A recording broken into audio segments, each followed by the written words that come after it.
Possessing a signature shot, Elvin EasE had scoring covered. For over a decade, the Big E provided consistent and dependable scoring. So join me today as I go through scoring and everything else in his career in the Basketball Experiment. Elvin EasE was selected first overall by the San Diego Rockets in the 1968 draft. Following a legendary college career at Houston, EasE was a no-brainer for the number one pick. The Rockets were in their second year of existence, and aided by EasE's good rookie season, they went from 15 wins to 37 and qualified for the playoffs. They lost in the semis to the Hawks, but in the 6-game series, EasE played at an all-star level. Unfortunately, momentum was not built upon. In 1970, the Rockets fell to 27 wins. The seesaw swung up in 1971. A franchise-high 40 wins, but no return to the postseason. No improvement in 1972, which included a relocation to Houston.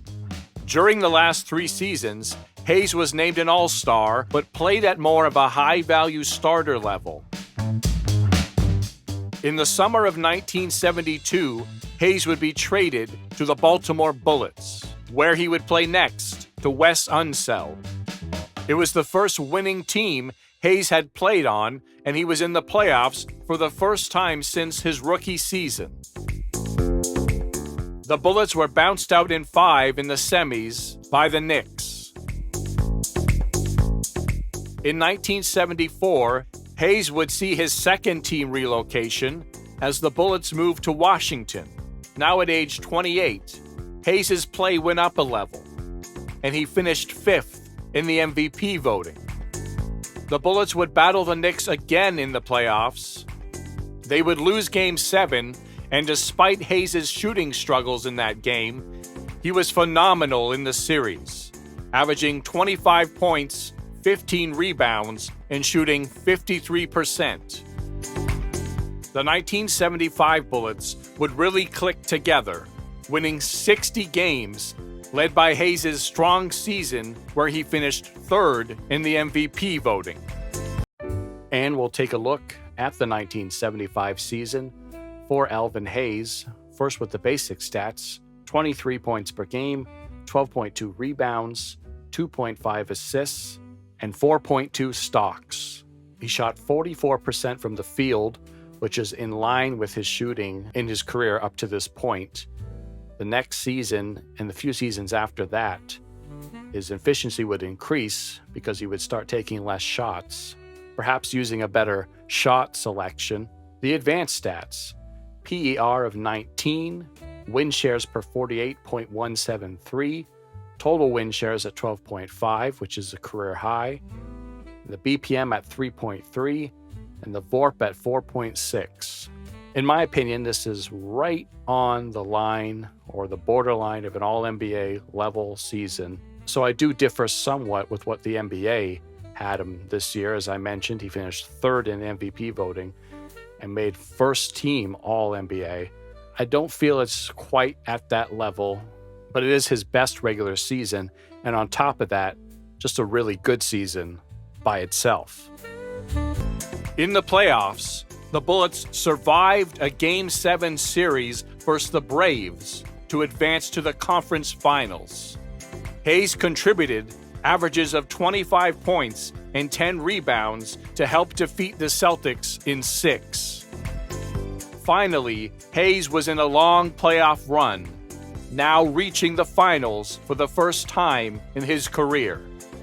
A close scoring series versus the Warriors, EasE struggled, shooting only 41%, and the Bullets were shockingly swept.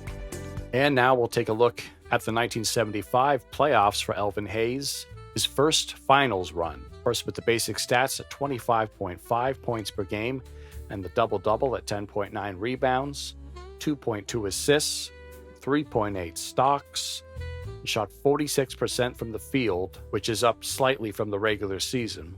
The advanced stats: PER of 18.8, win shares per 48 of 0.138, the BPM at 2.9. So in my opinion, I would say this is at a borderline all-star level, which is worth pointing out for a finals run. He also led the postseason in games played and minutes played, which was the thing about Hayes' career. He played a lot of minutes. Just in this postseason alone, he's averaging 44 minutes a game. In his career in the playoffs, he averaged 43 minutes a game. That is a lot of minutes, and the advanced stats do take that into consideration on a production per minute basis. So it was a disappointing finals result for the Bullets, but I wouldn't call Hayes' performance disappointing. That's maybe a little bit too strong, but it's definitely below the level he was playing at in the regular season. The Bullets seemed unable to move on from the finals result.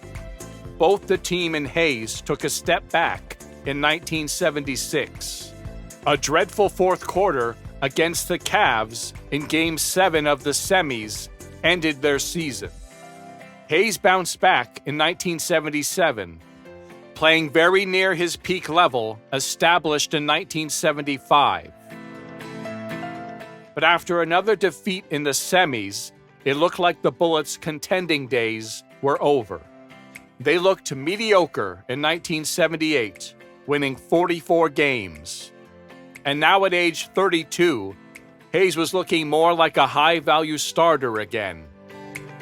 However, facing the Spurs in the semis of the playoffs, Hayes played great, averaging 24 points, 13 rebounds, 3.5 stocks, and shooting 55%, as the Bullets won in 6.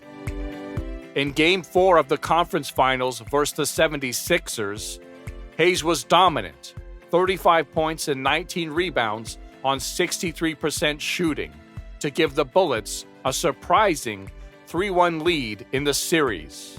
The Bullets held on in Game 6 to win the series and make the return to the finals. Facing the Sonics, the series went 7. In that game, Hayes fouled out, missing the fourth quarter, but the Bullets won the game and the championship. And we'll take a look at the 1978 championship run for Elvin Hayes. First with the basic stats: 21.8 points per game, easy double-double at 13.3 rebounds, which led the postseason, 2 assists, and 4 stocks, doing it on the defensive end as well. And shooting for Elvin Hayes a very impressive 49%, while playing 41 minutes a game, which led the postseason as well. Advanced stats: the PER at 20.3, the win shares per 48.169, total win shares at 3.1, which led the postseason, and the BPM at 4.1. He also led the postseason in both offensive win shares and defensive win shares. Yes, he was out there for a long time, playing 21 games. Still worth pointing out his production. In my opinion, this is a little bit harder to nail down his performance level, but I'd still say it's still in that on the cusp or borderline of all-NBA level, and it has to be pointed out how this is a makeup for the 1975 finals run. He's much better 3 years later at the age of 32. He didn't play at an all-NBA first-team level or above, but he still delivered a really good and strong performance. And I did want to get into a little discussion about the finals MVP, which went to Wes Unseld. I just feel it was clearly Elvin Hayes' award. He did deserve it. He's the leading scorer on the team, which is not everything, averaging the same amount of rebounds as Unseld did, but the stocks on Hayes averaging 3.6 compared to Unseld's 0.7. He's doing it on the defensive end more than Unseld is. Also, Hayes being the leading scorer while shooting 48%, which is up from his average of where he usually was. Yes, Unseld had a better Game 7. That should not count for the entire series, where Hayes was clearly the best player on the Bullets. In the 1979 season, Hayes was still at an all-star level, and the Bullets made a return to the finals, looking for the repeat bid. But Hayes wasn't at the same level as last year, and in the end, it was the Sonics' turn to celebrate. In 1980, the Bullets fell under 500, and Hayes fell below an all-star level, despite still being named one. In the 1981 offseason, Hayes would be traded back to the Houston Rockets, hoping to provide veteran production next to superstar Moses Malone. But Hayes was getting on and looked closer to a role player than a starter. And in 1984, he would suit up for his final season, playing with the Rockets' newly acquired number 1 pick, Ralph Sampson.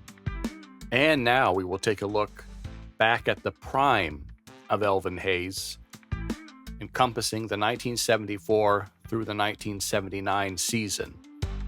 First, the basic stats: 21.6 points per game, easily a double-double with 13.2 rebounds, 1.9 assists, and 3.7 stocks, and shooting 46% from the field, which is in line with his career, which he shoots 45%. The advanced stats: PER of 18.6, win shares per 48 of 0.148, average win shares per season at 10.2, and the BPM at 1.9. In my opinion, his level during this stretch is right on the dot of an all-star level. Almost square on, I would say. It's a slight differ from the NBA, as he made the All-NBA team 5 out of these 6 seasons. In my opinion, the only case I could make for him being an All-NBA level would be the aforementioned 1975 season and the 1977 season.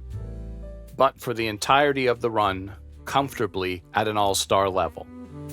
Now we'll take a look at the playoffs and compare them to the regular season. First, the basic stats. The points go up just by 1 from 21.6 to 22.9. Rebounds exactly the same, and the assists and stocks are virtually the same, and the same for the shooting percentage. The advanced stats, the PER, a very slight increase from 18.6 to 19.4, and a very slight decrease in the win shares per 48 at 0.148, going down to 0.144. The BPM does take a bit of a bump up from 1.9 to 3.2. So in my opinion, the same goes for the performance level, as I said in the regular season, hitting the all-star level on the dot. So the things that stand out for Hayes and help place him here are the seasons I mentioned before, the 1975 and 77 seasons, especially the 1978 championship run. Playing at an All-NBA level is important no matter what the era, and we have to note it down. If you agree or disagree, let me know down in the comments. And thank you for watching.